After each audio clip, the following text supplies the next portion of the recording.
Hello guys, এটা একটা অনেক বড় বাগান, যেটা এ মাথা থেকে ও মাথা দেখতে অনেক অসুবিধা হয়। বিশাল বড় একটা বাগান, যেটা আমাদের ঘুরতে অনেক সময় লাগবে। এই বাগানের সাইড দিয়ে আমরা যাই ঈদগাহ নামাজ পড়তে। বাগানটা অনেক বিশাল বড় একটা বাগান।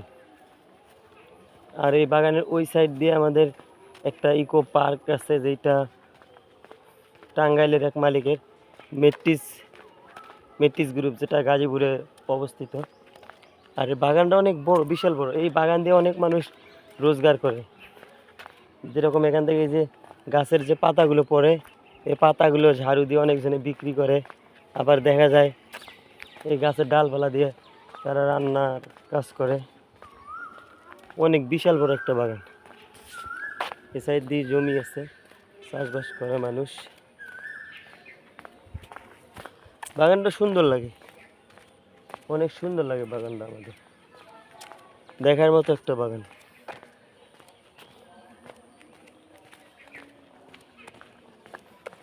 এখন যাইতেছি আমরা মাঠের এই শট নিয়ে যাইতেছি ভ্যানে কইরা নামাজ পড়ার জন্য। আমরা এই শট নিয়ে যাইতেছি নামাজ পড়ার জন্য মাঠে। আমরা এখানে যা প্রথমে মাঠে কেউ আসেনি, আমরা শটটা বিছাইবো, তারপরে মানুষজন আসবে। সর্বপ্রথম আমরা প্রথম মাঠে আসলাম ভ্যানের মধ্যে নামাজ পড়ার জন্য, যে শটগুলো এগুলো নিয়ে। কিন্তু সবচেয়ে আমার বেস্ট লাগে যে এই জায়গাটা, শুধু এই বাগানটা, মানে অপূর্ব সৌন্দর্য লাগে। বাগানটা অনেক সুন্দর। গ্রামগঞ্জে আসলে অনেক সুন্দর জায়গা আছে যেগুলো ঘোরার জন্য।